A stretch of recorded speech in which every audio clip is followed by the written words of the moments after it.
Good morning everyone. तो चलिए start करते हैं। आज हम क्लास 10 का most important chapters light reflection and refraction यानी प्रकाश का परावर्तन और अपवर्तन, जो क्लास 10th के फिजिक्स का पहला चैप्टर है। क्लास 10th के फिजिक्स का पहला चैप्टर है जिसमें हम लोग किसके बारे में पढ़ेंगे? प्रकाश के बारे में पढ़ेंगे। प्रकाश का परावर्तन क्या है, प्रकाश का अपवर्तन क्या है, इसके बारे में पढ़ेंगे। ये हमारे अगर एग्ज़ाम के व्यू से देखा जाए, जो 2027 का जो एग्ज़ाम आने वाला है उसके व्यू से देखा जाए, बिहार बोर्ड के एग्ज़ाम के, तो इसमें सबसे इम्पॉर्टेंट चैप्टर में से एक चैप्टर है जो हमारे साइंस का मोस्ट इम्पॉर्टेंट चैप्टर, जिसका नाम क्या है? लाइट रिफ्लेक्शन एंड रिफ्रैक्शन यानी प्रकाश का अपवर्तन और परावर्तन। इसके बारे में हम लोग पढ़ेंगे। इसमें कम से कम आपको 10 से 15 ऑब्जेक्टिव क्वेश्चन आपको देखने को मिलेगा। कम से कम कितना?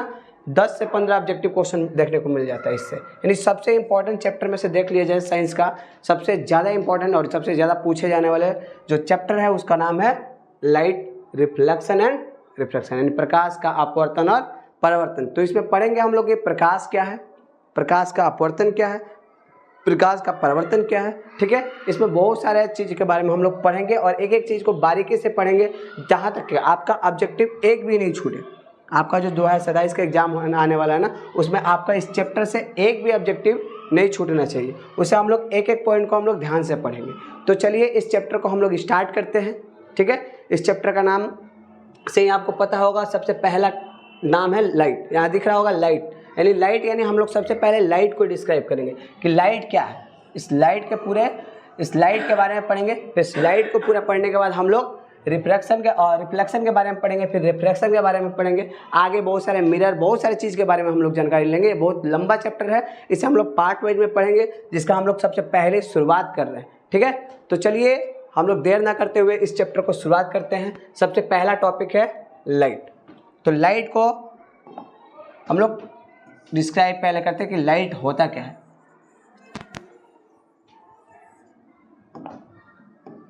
पहला देखा जाए, सबसे पहला क्या है? लाइट।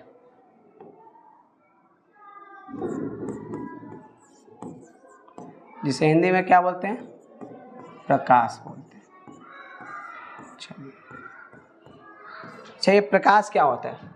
पूछा जाए कि प्रकाश किसे कहते हैं। ऐसे तो इतना छोटा छोटा आपको पूछता नहीं है, लेकिन फिर भी आपको पता होना चाहिए कि प्रकाश क्या है। ठीक है, तो प्रकाश एक तरह के ऊर्जा का ही रूप है। अगर बोला जाए कि प्रकाश क्या है, तो बोला क्या है कि light is a form of energy, यानी प्रकाश क्या है? ऊर्जा का रूप है। क्या बोल सकते हैं हम कि प्रकाश क्या है? लिख सकते हैं हम कि प्रकाश ऊर्जा का ही रूप है। प्रकाश किसका रूप है?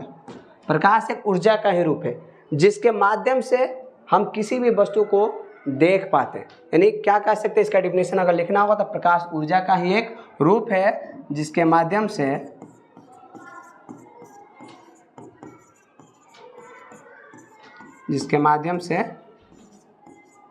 हम किसी भी वस्तु को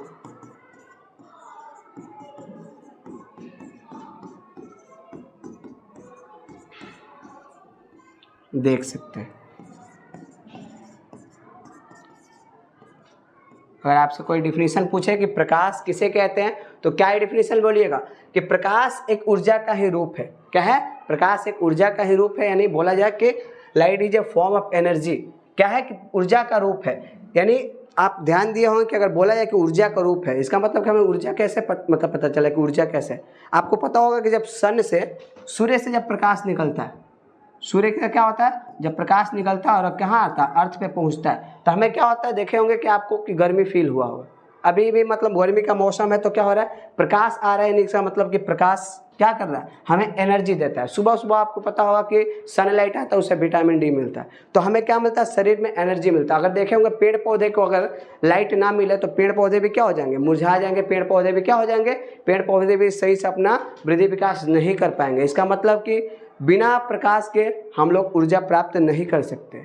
ठीक है, यानी हम लोग देखे हुए कि सोलर से भी क्या किया था? सनलाइट को एब्जॉर्ब करके के एनर्जी प्राप्त किया था। उस एनर्जी को हम लोग लाइट एनर्जी में क्या करते हैं? प्रोवाइड करते हैं। और क्या करेगा वो? लाइट एनर्जी से करके हमें प्रकाश मिलता है। इस तरह से क्या है कि इसीलिए हम बोल सकते हैं कि ऊर्जा क्या है, प्रकाश क्या है, ऊर्जा का ही एक रूप है। प्रकाश क्या है, ऊर्जा का एक रूप है जिसके माध्यम से हम लोग किसी भी वस्तु को देख पाते हैं। अगर प्रकाश ना रहे, इस रूम में ही अगर प्रकाश को हटा दिया जाए तो क्या हो जाएगा, अंधेरा छा जाएगा, यानी हमें कोई भी वस्तु दिखाई नहीं देगी। तो इसलिए कहा जा सकता है कि प्रकाश क्या है, ऊर्जा का रूप है जिसे हम लोग किसी भी वस्तु को क्या कर सकते हैं, आसानी से देख सकते हैं। ठीक है, तो इस प्रकाश के बारे में, ठीक है, बहुत सारे वैज्ञानिकों ने अपना अपना मत दिया, जिसमें से दो महत्वपूर्ण वैज्ञानिक है जिसने प्रकाश के बारे में बोला था, जिसमें एक का नाम है हाइगेंसबर्ग और दूसरा का नाम है न्यूटन।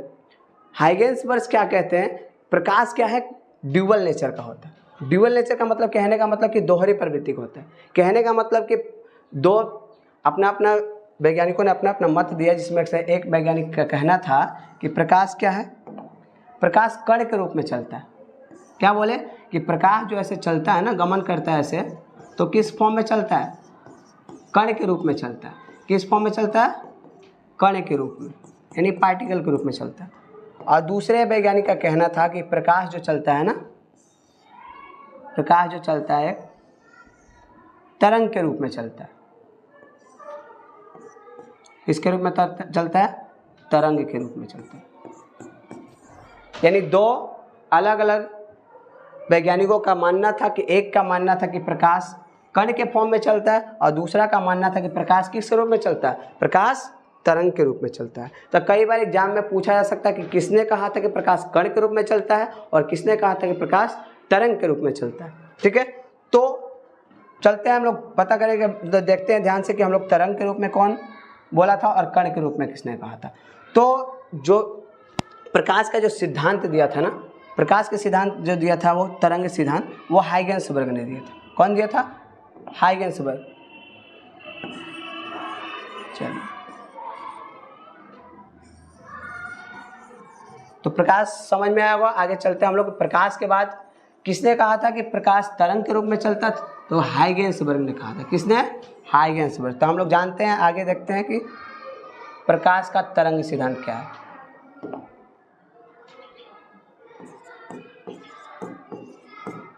प्रकाश का तरंग सिद्धांत,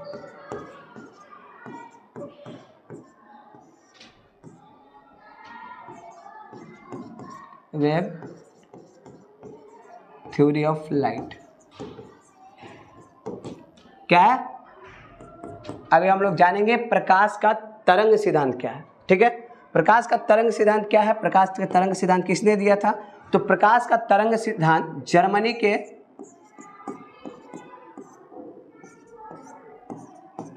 जो एक विद्वान थे, एक कह सकते हैं कि एक वैज्ञानिक थे जिनका नाम था हाइगेंसबर्ग। क्या था, हाइगेंसबर्ग।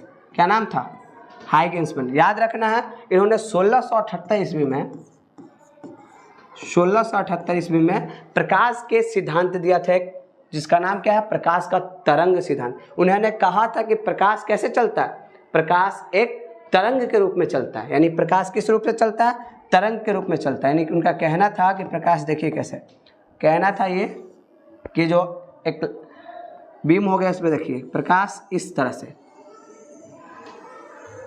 कहने का मतलब है कि यहाँ देखिए, इसे हम लोग 9th क्लास में भी पढ़े होंगे श्रृंग और गर्त के बारे में। ये ऊपर जो होता है इसे हम लोग बोलते हैं श्रृंग। क्या बोलते हैं, श्रृंग। और नीचे जो होता है उसे कहते हैं गर्त। ठीक है, इस तरह से ऊपर श्रृंग और नीचे गर्त, श्रृंग और गर्त। इस तरह से क्या होता है, ये लाइट आगे बढ़ते जाता है। इसका मतलब यहाँ से यहाँ तक हम लोग देखें इसमें, तो ये होता है तरंग दैर्ध्य। क्या होता है, तरंग दैर्ध्य होता है। ठीक है, अब इसे मतलब इसे डिटेल में पढ़ने, जैसे कि तरंग दैर्ध्य क्या होता है, गर्त क्या होता है, श्रृंग क्या होता है, ठीक है, आयाम क्या होता है,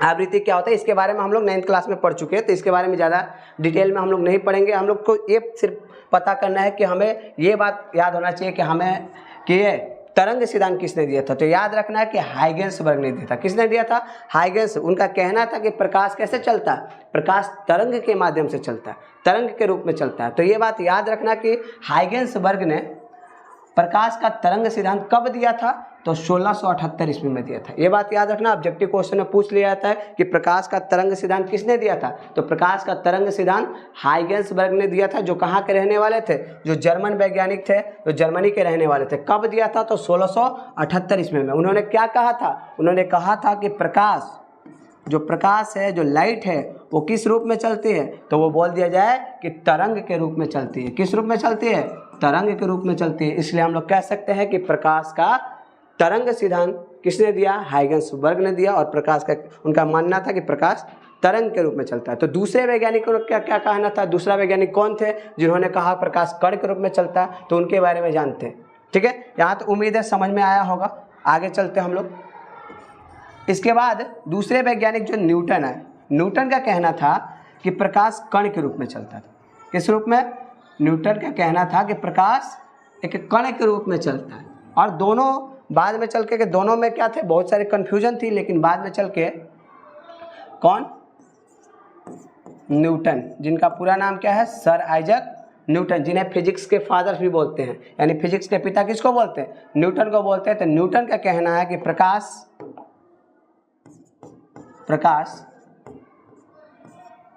कण के रूप में चलता है, कण के रूप में गमन करता है या चलता है, कह सकते हैं हम। इनका कहना था कि जो प्रकाश होता है ना, जो लाइट होता है, वो क्या करता है, वो कण के रूप में चलता है। किस रूप में, ऐसे कण के रूप में चलता है। इनका क्या कहना था कि प्रकाश कैसे चलता है, कण के रूप में चलता है। किसका कहना था, ये बात याद रखिएगा, किसका कहना था, तो न्यूटन का कहना था कि प्रकाश कण के रूप में चलता है, प्रकाश कण के रूप में चलता है। इससे पहले हम लोग पढ़े थे प्रकाश तरंग के रूप में चलता था, जिसने किसने कहा था, हाइगेंसबर्ग ने कहा था। और प्रकाश कण के रूप में चलता है, इसने किसने कहा था, तो सर आइजक न्यूटन ने कहा था। तो दोनों बात याद रखना है, क्योंकि कई बार एग्जाम में पूछा जा चुका है। चलिए आगे बढ़ते हैं हम लोग। इसके आगे हम लोग बढ़ते हैं कि आगे के प्रकाश कण के रूप में चलता है और तरंग के रूप में चलता है। इसमें दोनों आदमी का कहना था, तो अलग अलग मत थी, और दोनों आदमी का कहना सत्य है, क्योंकि दोनों ही बात को माना गया है। इसलिए कहा गया कि प्रकाश, नोट में एक बात लिख लेना है कि कहना है दोनों के बाद कि कहना कि क्या है, प्रकाश की दोहरी प्रवृत्ति होती है।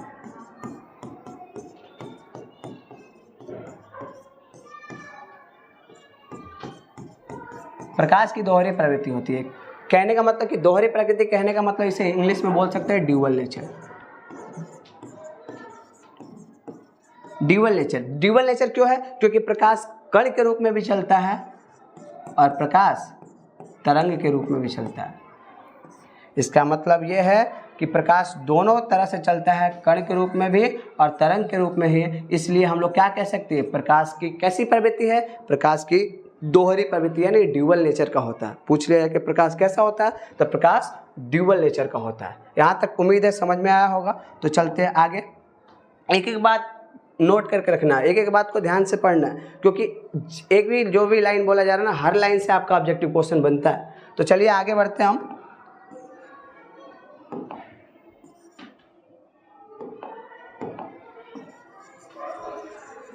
इसके बाद प्रकाश के गुण के बारे में हम लोग पढ़ते हैं। प्रकाश के गुण, ठीक है, प्रकाश का क्या गुण है, प्रकाश के गुण के बारे में हम लोग जानते हैं। यहाँ से ये मोस्ट इंपॉर्टेंट टॉपिक है, इससे कई बार एग्जाम में क्वेश्चन पूछा है, तो अगले बार भी आने वाले एग्जाम में बहुत सारा क्वेश्चन पूछा जा सकता है, इसलिए इसे ध्यान से पढ़ेंगे। इसमें एक एक नोट करते जाएंगे एक एक पॉइंट को। प्रकाश कहने का मतलब है कि प्रकाश, अभी पढ़े थे हम लोग कि दोहरी नेचर की होती है। इसका गुण क्या है, प्रकाश याद रखिएगा, क्योंकि प्रकाश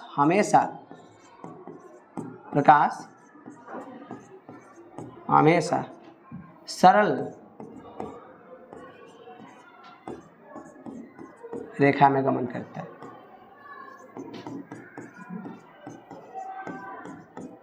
सरल रेखा कहने का मतलब कि प्रकाश हमेशा और हमेशा सीधी रेखाओं में गमन करती है। चाहे आप टॉर्च कभी जला के देखेंगे, ऊपर जलाइएगा टॉर्च ऊपर, तो आपको पता चलेगा प्रकाश सीधे जा रही है। ऐसे जलाइएगा तो आपको पता चलेगा प्रकाश सीधे जा रही है। ऐसे भी जलाइएगा तो प्रकाश ऐसे जा रही है लेकिन सीधे जा रही है। प्रकाश कभी भी आपको मुड़ी हुई दिखाई नहीं देगी। यानी प्रकाश हमेशा और हमेशा कैसे चलती है? हमेशा हमेशा सरल रेखा में चलती है। ये बात याद रखने का। प्रकाश कैसे चलती है? हमेशा सीधी रेखाओं में चलती है। यानी हमें कह सकते हैं कि प्रकाश हमेशा सरल रेखाओं में चलती है। अगला पार्ट से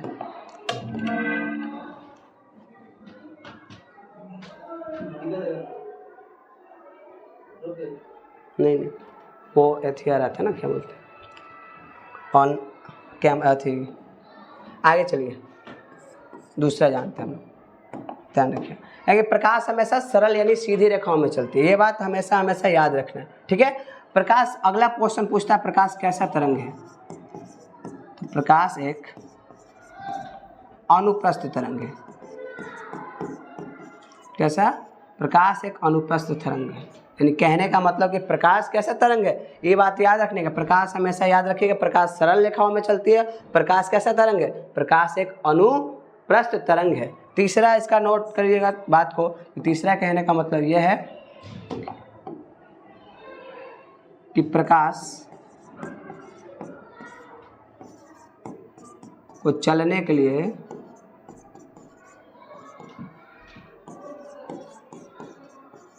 किसी माध्यम की जरूरत नहीं पड़ती है। किसी माध्यम की जरूरत नहीं पड़ती है।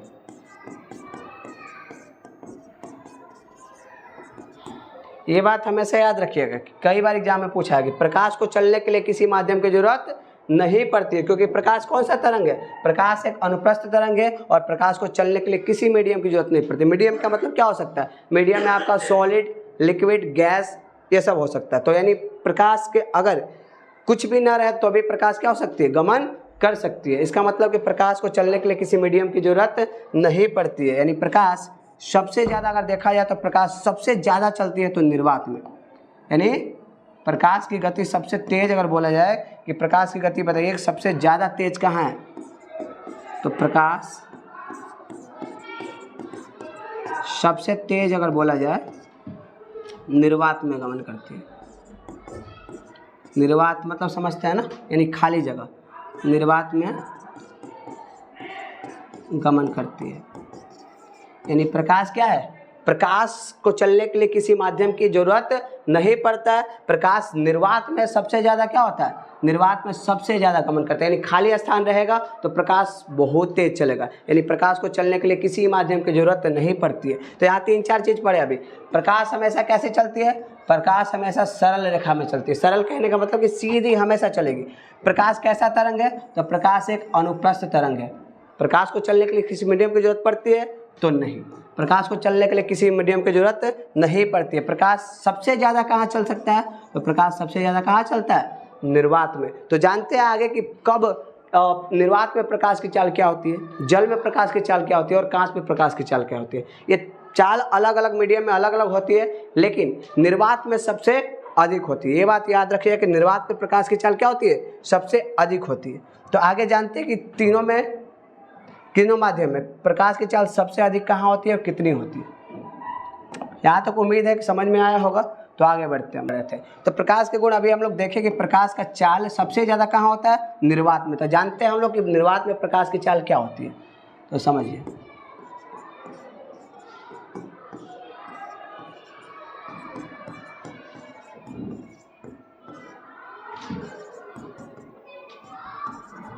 निर्वात में प्रकाश की चाल कितना होती है? निर्वात में प्रकाश की चाल सबसे अधिक होती है, जो कितना होती है? याद रखिएगा 3 × 10⁸ मीटर पर सेकेंड। यानी निर्वात में प्रकाश की चाल कितनी होती है?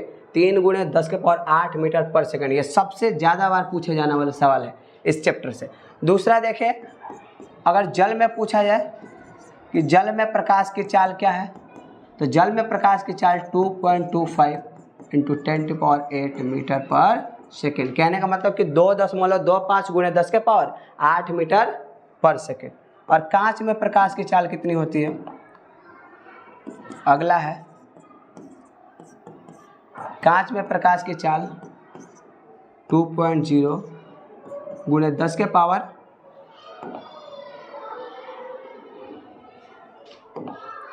गुणे 10 के पावर 8 मीटर पर सेकेंड। यानी आपका 3 चीज़ अभी इंपॉर्टेंट चीज़ देखें, ये बात आपको हमेशा याद रखना है। 3 चीज़ें केवल कई बार एग्जाम में पूछ लिया कि पहली बात कि निर्वात में प्रकाश की चाल सबसे अधिक होती है और निर्वात में प्रकाश की चाल कितनी होती है, तो 3 गुणे 10 के पावर 8 मीटर पर सेकेंड। दूसरा क्या है, जल में पूछ रहे हैं कि जल में प्रकाश की चाल कितनी होती है, तो 2.25 गुणे 10 के पावर 8 मीटर पर सेकेंड। और तीसरा क्या है, कांच में प्रकाश की चाल कितनी होती है, तो कांच में प्रकाश की चाल 2.0 इंटू 10⁸ मीटर पर सेकेंड होता है।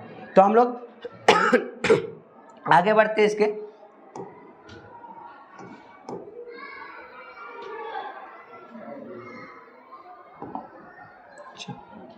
इसके आगे बढ़ते हैं। तो हम लोग अभी ले जाने कि प्रकाश क्या है, प्रकाश कैसे नेचर का होता है और प्रकाश के गुण के बारे में जाने। अब हम लोग आगे जानते हैं कि प्रकाश में, अब देखते हैं कि प्रकाश देने वाली जो वस्तुएं होती है ना, 2 टाइप्स की होती है, ठीक है। उसमें एक वस्तु होती है आदित्य और एक होती है दीप्त। तो जिसके बारे में थोड़ा सा जानते हैं हम। 2 प्रकार की वस्तुएं होती है, जो प्रकाश उत्पन्न करने वाली जो वस्तुएं होती है ना, 2 प्रकार की होती है, ठीक है। कौन कौन, देखिए पहला जो वस्तुएं होती है ना, जिसे हम लोग बोलते हैं दीप्त वस्तुएं, और दूसरा जो होती है उसे अदीप्त बोलते हैं।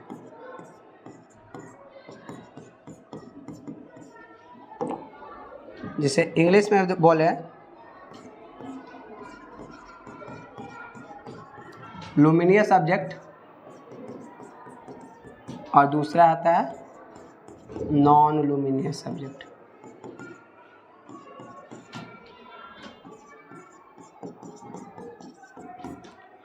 यानी वस्तुएं जो कितने टाइप्स की होती है, जो प्रकाश हमें उत्पन्न करती है, प्रकाश देती है, वो वस्तुएं कितने टाइप्स की होती है, वो वस्तुएं 2 प्रकार की होती है। कौन कौन, एक होती है लुमिनियस, एक होती है नॉन लुमिनियस। यानी एक कह सकते हैं हम लोग कि दीप्त वस्तुएं और एक होती है अदीप्त वस्तुएं। अच्छा, दीप्त वस्तुएं किसे कहते हैं, अगर आपसे पूछ लिया है कि दीप्त वस्तुएं किसे कहते हैं, तो इसका एग्जाम्पल और इसका डिफिनेशन क्या हुआ। तो वैसी वस्तुएं जिसके पास खुद का अपना प्रकाश हो, उसे क्या कहते हैं हम लोग, दीप्त वस्तुएं कहते हैं। किसे कहेंगे, कि वैसी वस्तुएं जिसके पास खुद का लाइट हो। एग्जाम्पल के रूप में देखेंगे, पहले इसका डिफिनेशन देखेंगे, क्या कैसा कहते हैं कि वैसी वस्तुएं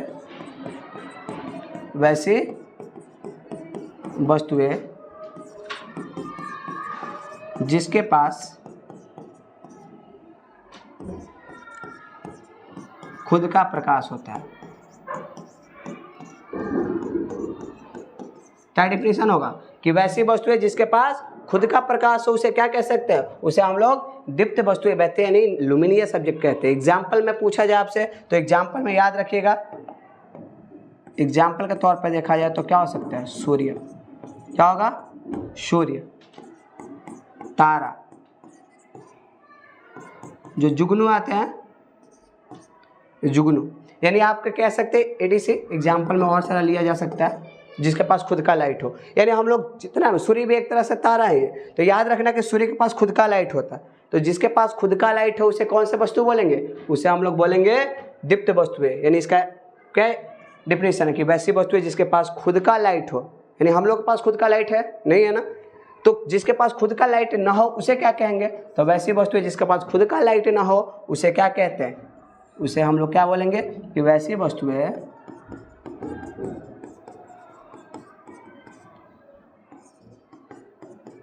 जिसके पास खुद का प्रकाश ना हो। तो वैसी वस्तुओं को क्या कहेंगे, वैसी वस्तुओं को अदीप्त वस्तुएं कहेंगे। तो अदीप्त वस्तुएं कौन कौन हो सकती है, तो जितने भी एग्जाम्पल में देखिएगा, एग्जाम्पल के तौर में हम लोग देख सकते हैं जितने भी ग्रह हैं जिसके पास खुद का लाइट नहीं है, चंद्रमा है, ठीक है, उसके बाद आपके बहुत सारे वस्तु, जैसे हो गया ये मार्कर हो गया, ठीक है, मार्कर हो गया, किताब हो गया, ETC बहुत सारे ऐसी वस्तुएं जिसके पास खुद का लाइट नहीं होता। यानी जिसके पास खुद का लाइट, यहाँ देख रहे हैं पंखा है जिसके पास खुद का लाइट नहीं है, बेंच है, टेबल है और पोडियम है, ठीक है, जितने भी वस्तुएं दिख रही है, यहाँ शॉर्ट है, माइक है, जिसके पास खुद का लाइट नहीं है, जिसके पास खुद का लाइट नहीं हो, यानी हम लोग देखते हैं कि जितने भी आपके आसपास वस्तुएं हैं जो सूर्य के प्रकाश से प्रकाशित होती है, यानी आप देखे हो कि जैसे ही अंधेरा होगा सूर्य डूब जाएगा, जिसके कारण बहुत सारी वस्तुएं क्या हो जाएंगी, आपके विलुप्त हो या आपको दिखाई नहीं देगी, दिखाई नहीं देगी। ऐसे वस्तुओं को हम लोग क्या बोलते हैं, वैसी वस्तु को अदीप्त कहते हैं। और जिसके पास खुद का लाइट है यानी खुद से प्रकाशित होता है उसे क्या कहेंगे, दीप्त। तो उम्मीद है कि आपको दीप्त और अदीप्त समझ में आया होगा। तो आगे बढ़ते हैं हम लोग, दीप्त और अदीप्त के बाद हम लोग नेक्स्ट आगे बढ़ते हैं। चलिए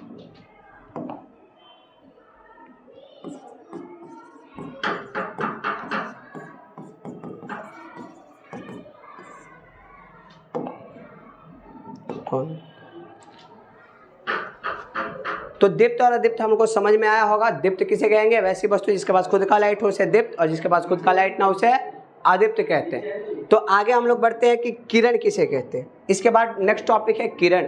क्या टॉपिक है, किरण किसे कहते हैं,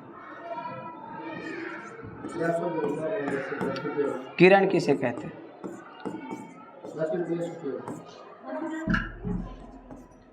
अब बताइए, प्रकाश में जो टॉपिक हम लोग पढ़े थे अदीप्त और अदीप्त और दीप्त, उम्मीद है समझ में आया होगा। अब समझते हैं इसका नेक्स्ट टॉपिक है जिसका नाम है किरण। किरण किसे कहते हैं, तो प्रकाश की गमन पथ की दिशा को किरण कहते हैं। क्या इसका डिफिनेशन लिख सकते हैं कि प्रकाश के गमन पथ की दिशा को किरण कहते हैं।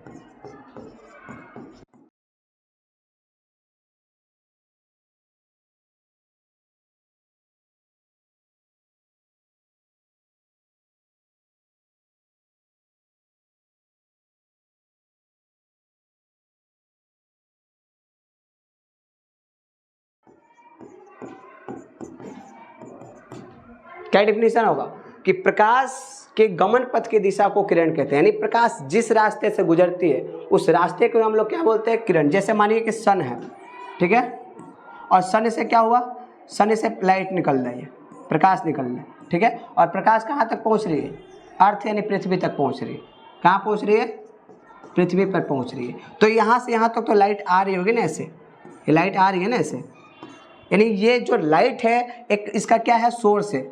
कहाँ से निकल रही है, ये सूर्य से निकल रही है। कहाँ से निकल रही है, ये सूर्य से निकल रही है। और कहाँ तक पहुँच रही है, सूर्य से निकलने, यानी इसका एक सोर्स है, और निकलने के बाद कहाँ तक पहुँच रही है, पृथ्वी तक पहुँच रही है। इसका मतलब क्या हुआ कि यहाँ से निकलना शुरू हुई और इसका एक एंड पॉइंट होता है, एक क्या हो, ओरिजिन पॉइंट। ओरिजिन मतलब जहाँ से निर्माण हुआ, और एक क्या होता है, एंड पॉइंट होता है। तो किरण देखा जाए तो इसका अगर देखा जाए तो क्या होता है, इसको ऐसे डिनोट करते हैं, ठीक है, ऐसे डिनोट करते हैं। इसका मतलब कि एक ओरिजिन पॉइंट होता है। ओरिजिन पॉइंट क्या हुआ, सन ओरिजिन पॉइंट है, यानी यहाँ से उत्पत्ति हुई इसकी और कहाँ तक पहुँची, पृथ्वी तक जाकर पहुँची है। इसका मतलब यह है कि प्रकाश की जो गमन पथ की दिशा थी, यानी यहाँ से चलना शुरू की और यहाँ पृथ्वी तक पहुँची, तो इस पथ को ही हम लोग क्या बोलते हैं, इस पथ को ही क्या बोलते हैं, किरण बोलते हैं। क्या बोलते हैं, किरण बोलते हैं। तो हमें पता होगा कि प्रकाश जो निकलता है सूर्य से अकेले तो निकलता नहीं है, प्रकाश जो निकलता है बहुत ज़्यादा निकलता है एक साथ में। जब बहुत सारा प्रकाश एक साथ निकलता है तो क्या कह सकते हैं उसे, प्रकाश का एक समूह होगा, और प्रकाश के समूह जो होगा तो उसका तो कुछ ना कुछ अलग नाम होगा।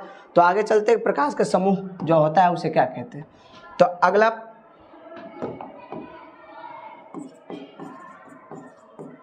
जो प्रकाश के जो समूह होगा, इस समूह को क्या बोलेंगे, प्रकाश का तो बहुत सारा समूह होगा, तो समूह को क्या बोलते हैं, तो इसे बोलते हैं हम लोग बीम ऑफ लाइट। क्या बोलते हैं, बीम ऑफ लाइट।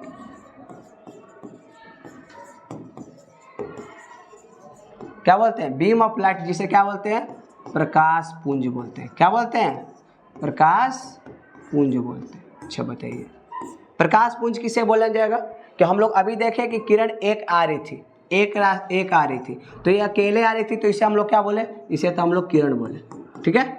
अब तो ये क्या हो गया, प्रकाश एक आती है ना, सन से जो प्रकाश निकलती है वो क्या होती है, बहुत सारे एक साथ बहुत सारा निकलती है ना। तो बहुत सारा प्रकाश जब एक साथ निकल रहे तो इसे क्या बोलेंगे, इसे बोलते हैं बीम ऑफ लाइट, यानी प्रकाश पुंज कहते हैं। यानी प्रकाश पुंज किसे कहते हैं, किरणों के समूह को प्रकाश पुंज कहते हैं। आपसे डिफिनेशन पूछ लिया जाए कि प्रकाश पुंज किसे कहते हैं, तो क्या डिफिनेशन दीजिएगा, क्या परिभाषा इसे दीजिएगा कि किरणों के समूह को, किरणों के समूह को प्रकाश पुंज कहते हैं।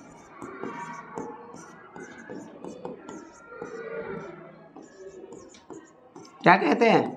आपसे डिफिनेशन पूछ लिया जाए कि प्रकाश पुंज किसे कहते हैं, परिभाषा इसका पूछा है कि प्रकाश पुंज किसे कहते हैं, तो किरणों के समूह को प्रकाश पुंज कहते हैं। यानी किरण जब सन से एक साथ बहुत सारा जा रही है, यानी बहुत सारा जब किरण एक साथ जाएगी, ये किरण जैसे एक साथ जा रही है, तो इस पूरे एक समूह को क्या बोलते हैं हम लोग? प्रकाश पुंज कहते हैं। क्या बोलते हैं? प्रकाश पुंज कहते हैं। तो पूछ लिया जाए आपसे डिफिनेशन में कि प्रकाश पुंज किसे कहते हैं, तो किरणों के समूह को प्रकाश पुंज कहते हैं। तो आगे पूछ लिया आपसे कि how many kinds of beam of light, यानी प्रकाश पुंज कितने प्रकार के होते हैं, तो प्रकाश पुंज 3 प्रकार के होते हैं। कौन कौन? समानांतर प्रकाश पुंज, अभिसारी प्रकाश पुंज और अपसारी प्रकाश पुंज। यानी पढ़ा जाए इंग्लिश में parallel beam of light, divergent beam of light और कन्वर्जेंट बीम ऑफ लाइट। तो इसके टाइप्स पढ़ते हैं कि बीम ऑफ लाइट के कितने टाइप्स होते हैं और कौन कौन होते हैं। ठीक है, तो नेक्स्ट स्लाइड में हम लोग चलते हैं कि प्रकाश के कितने टाइप्स होते हैं, प्रकाश पुंज के कितने टाइप्स होते हैं। तो आपसे पूछ रहे हैं कि how many kinds of beam of light, यानी प्रकाश पुंज कितने प्रकार के होते हैं। तो याद रखिएगा, प्रकाश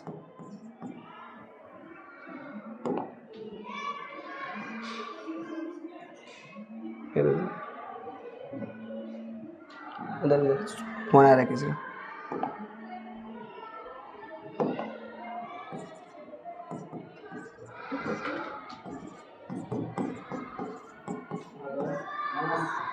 प्रकाश पुंज के प्रकार, यानी प्रकाश पुंज कितने प्रकार के होते हैं। तो प्रकाश पुंज कितने प्रकार के होते हैं, तो प्रकाश पुंज याद रखिएगा 3 प्रकार के होते हैं। कितने प्रकार के? 3 प्रकार के होते हैं। कितने प्रकार के होते हैं? प्रकाश पुंज 3 प्रकार के होते हैं। पूछा जाए कौन कौन, तो प्रकाश पुंज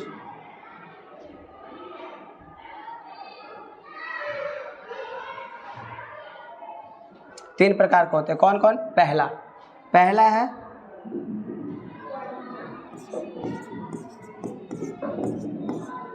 समांतर प्रकाश पुंज।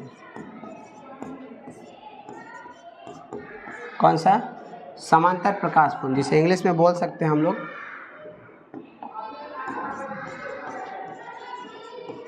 Parallel beam of light. पहला क्या है? Parallel beam of light. चलिए, दूसरा है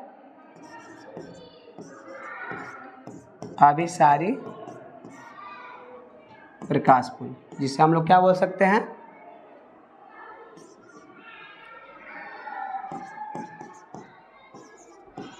कन्वर्जेंट बीम ऑफ लाइट। और तीसरा क्या है?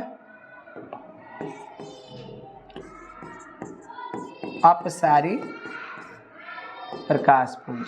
ठीक है, जिसे हम लोग क्या बोल सकते हैं?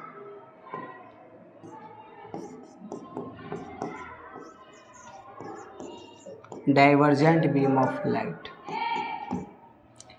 यानी प्रकाश पुंज, beam of light, types of beam of light पूछ लिया जाए,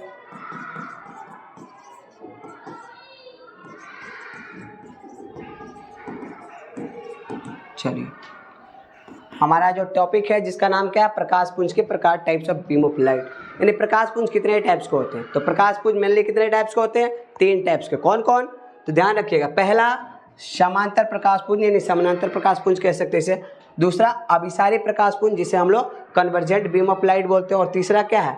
अपसारी प्रकाश पुंज, जिसे डाइवर्जेंट बीम ऑफ लाइट बोलते हैं। तो अभी सिर्फ इस तीनों का एक्सप्लेन करते हैं कि क्या करते हैं, इसके बाद हम लोग नेक्स्ट वीडियो में पढ़ेंगे। तो इसके पहले हम लोग एक्सप्लेन कर लेते हैं, 2 मिनट लगेगा, कि समानांतर प्रकाश पुंज किसे कहते हैं, अभिसारी प्रकाश पुंज किसे कहते हैं और अपसारी प्रकाश पुंज किसे कहते हैं। तो चलिए हम लोग एक एक के बारे में जानते हैं कि समानांतर प्रकाश पुंज क्या है। पहला हेडिंग डालेंगे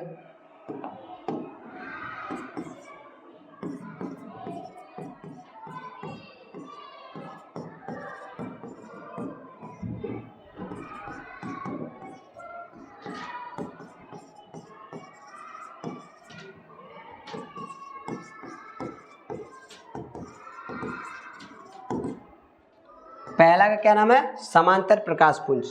तो समांतर प्रकाश पुंज किसे कहते हैं? वैसा प्रकाश पुंज, वैसा किरणों का समूह जो क्या हो? समानांतर चले। समानांतर का मतलब कि एक दूसरे के क्या हो, सामने हो, दोनों के बीच का गैप क्या होना चाहिए, समान हो। जैसे ये दोनों आप देख रहे होंगे, यहाँ जो दोनों ये पैनल का ऊपर और नीचे वाला पार्ट जो क्या है एकदम समानांतर एक दूसरे के।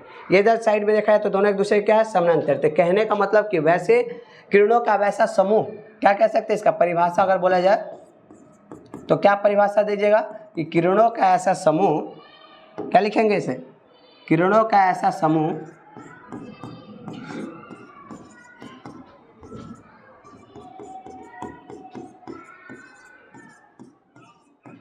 जो समांतर हो। किरणों का ऐसा समूह जो समांतर, उसे क्या कहते हैं, समांतर प्रकाश पुंज कहते हैं। जैसे देख सकते हैं इसका फिगर क्या हो जाएगा, इस टाइप का हो जाएगा। यानी प्रकाश क्या हो रही है, एकदम सामने सामने एक दूसरे क्या हो रही है, एक दूसरे के समानांतर चल रही है। तो ऐसे प्रकाश पुंज को हम लोग क्या बोलते हैं, समांतर प्रकाश पुंज कहते हैं। क्या कहते हैं, समांतर प्रकाश पुंज कहते हैं। आगे दूसरा जो पढ़ेंगे हम, दूसरा का क्या नाम है, दूसरा हम लोग पढ़े थे अभिसारी प्रकाश पुंज। अभिसारी प्रकाश पुंज,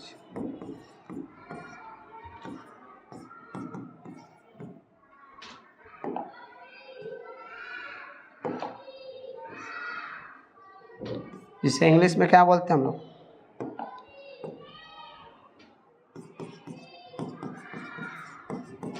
कन्वर्जेंट बीम ऑफ लाइट।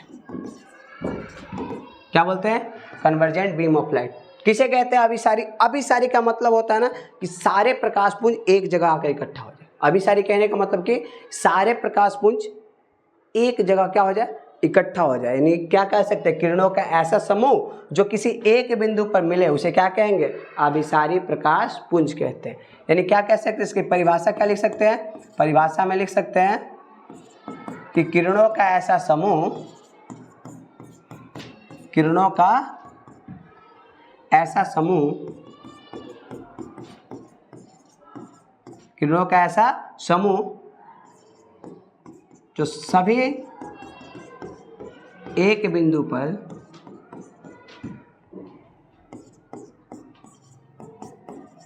मिलता, उसे क्या कहते हैं, उसे अभिसारी प्रकाश पुंज कहते हैं। जैसे हम लोग देख सकते हैं उसका फिगर, एक बिंदु पे क्या हो जाए, एक कोई बिंदु है उसमें क्या आ जाए, सारे प्रकाश पुंज आकर के इस पे मिलते हो, प्रतीत हो या मिले। यानी कहने का मतलब कि एक बिंदु पर सारे तरफ से, चारों तरफ से प्रकाश जो होता है एक बिंदु पर आकर मिलता हुआ प्रतीत होता है। ऐसे प्रकाश पुंज को क्या कहते हैं, तो ऐसे प्रकाश पुंज को अभिसारी प्रकाश पुंज कहते हैं। याद रहेगा कि अभिसारी प्रकाश पुंज किसे कहते हैं, यानी किरणों का ऐसा समूह जो सभी एक बिंदु पर आकर क्या हो जाए, एक बिंदु पर आकर मिले, उसे अभिसारी प्रकाश पुंज कहते हैं। अब जानते हैं अपसारी प्रकाश पुंज किसे कहते हैं। तीसरा क्या है, तीसरा है अपसारी प्रकाश पुंज किसे कहते हैं। तीसरा क्या है, अपसारी प्रकाश पुंज, जिसे हम लोग क्या बोलते हैं, डाइवर्जेंट बीम ऑफ लाइट।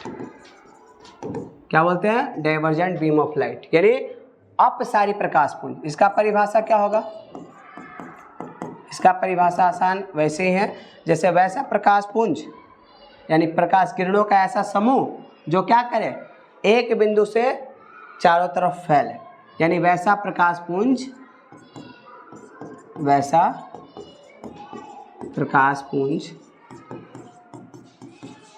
जो एक बिंदु से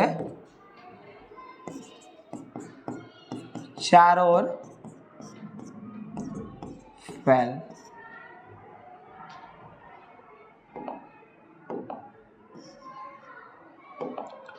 चारों ओर क्या हो जाए, डाइवर्ट हो जाता है, यानी क्या हो जाता है, अपसारी हो जाए।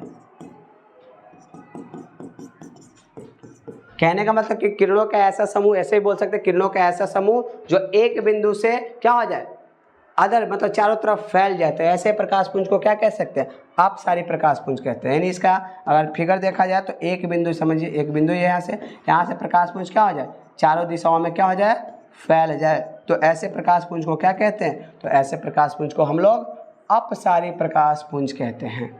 तो हम लोग अभी इस क्लास में क्या क्या पढ़े, हम लोग पढ़े कि प्रकाश किसे कहते हैं, प्रकाश के नेचर के बारे में पढ़े कि ड्यूअल नेचर का होता है, और प्रकाश के बारे में हम लोग अदीप्त और के बाद अदीप्त वस्तुएं क्या है, दीप्त वस्तुएं क्या है, इसके बारे में जानकारी ली। उसके बाद हम लोगों ने किरण के बारे में पढ़ा और प्रकाश पुंज के बारे में पढ़ा। उम्मीद है कि क्लास अच्छा लगा होगा, और क्लास अच्छा लगे तो वीडियो को लाइक करें, शेयर करें और कमेंट करें, और चैनल को सब्सक्राइब करना ना भूलें। तब तक के लिए धन्यवाद।